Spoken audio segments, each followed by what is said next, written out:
ترجمت في الايام الاخيره للقب عميد لاعبي العالم، وده بيعتبر شرف لينا كلنا كمصريين قبل ما يبقى شرف للكوره او للرياضه المصريه. بحب ارحب النهارده في مصر الجديده بالصقر المصري كابتن احمد حسن اللي مشرفنا، وشكرا لقبولك الدعوه، والف مبروك كابتن احمد. ربنا يخليك. طبعا بسم الله الرحمن الرحيم. في الاول انا اللي بشكرك وبشكر فريق الاعداد كله اللي موجودين على التقارير والحاجات الحلوه اللي هم عاملينها دي.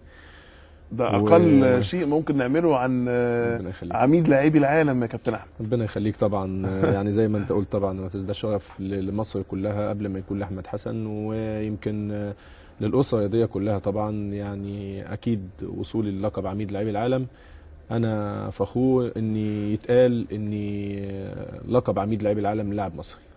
انت طبعا يعني يمكن السؤال البسيط وربما الساذج ان انا اقول لك شعورك ايه باللقب، لان انت اكيد شعورك انك انت سعيد جدا بهذا اللقب، بس قلت في بعض تصريحاتك انك فرحتك غير مكتمله، وانا شاعر كده النهارده في تعبيرات وشك انك انت في حاجه يعني ناقصه.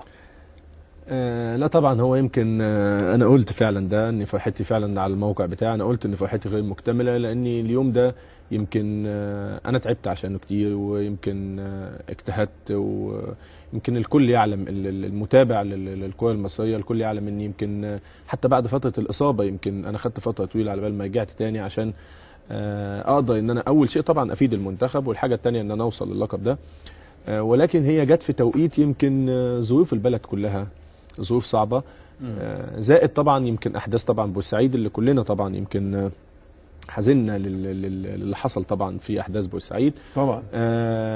فكل دي يمكن خلت الفرحه غير مكتمله. يمكن انت كنت بتستنى اليوم ده بشكل افضل من كده، كنت بتستنى اليوم ده بفرحه، كنت ممكن تكون راسم في مخيلك شكل احتفالي مختلف، ولكن الحمد لله اهم شيء طبعا اني قدرت ان انا اوصل للقب ويكون لقب مصري. ان شاء الله باذن الله يعني الظروف تتحسن والامور ترجع الله باذن الله يعني يبقى في احتفال بشكل افضل ان شاء الله. كلمني شويه عن اللقب ده. اولا يعني ايه اهميه انك تبقى عميد لاعبي العالم، ومين اللي كانوا منافسين ليك؟ انا عارف ان طبعا الكابتن الدعيع مساء الله بالخير كان عميد سابق وهو حارس مرمى المنتخب السعودي السابق المعروف، وعرفت ان كان في زي ما تقول كده يعني شبه جدل حوالين اللقب بيروح لكابتن احمد حسن ولا كابتن الدعيع. لا هو طبعا يعني اولا لازم زي ما انت قلت طبعا يمكن كابتن محمد دعيع طبعا ليه كل التقدير وكل الاحترام. اي حد وصل ان هو يقدر يوصل للرقم ده في عدد المباريات يبقى اكيد ده تعب، واكيد ده اجتهد، واكيد ده قدر ان هو يحافظ على مكانه وعدد السنين دي كلها، فليه كل التقدير والاحترام طبعا الاخ الصديق الكابتن محمد دعيع. هو الاعلام تناول الموضوع بشكل شويه يعني زي ما بنشوف دلوقتي الاعلام عامه عايز يعمل اي جدل وخلاص، اي مشكله وخلاص، انما بالعكس هو صديق شخص ليا.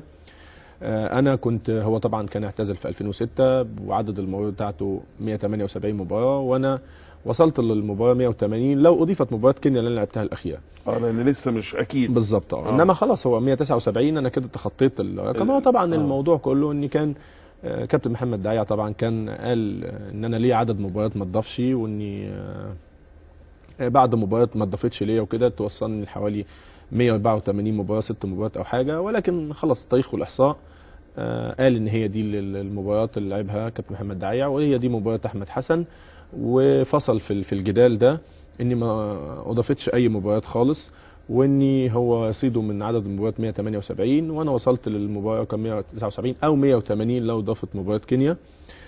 فخلاص اعتقد ان الجدل حسم، وبل بالعكس انما هو العلاقه الشخصيه الحمد لله علاقه طيبه جدا جدا جدا وما فيش اي مشكله خالص.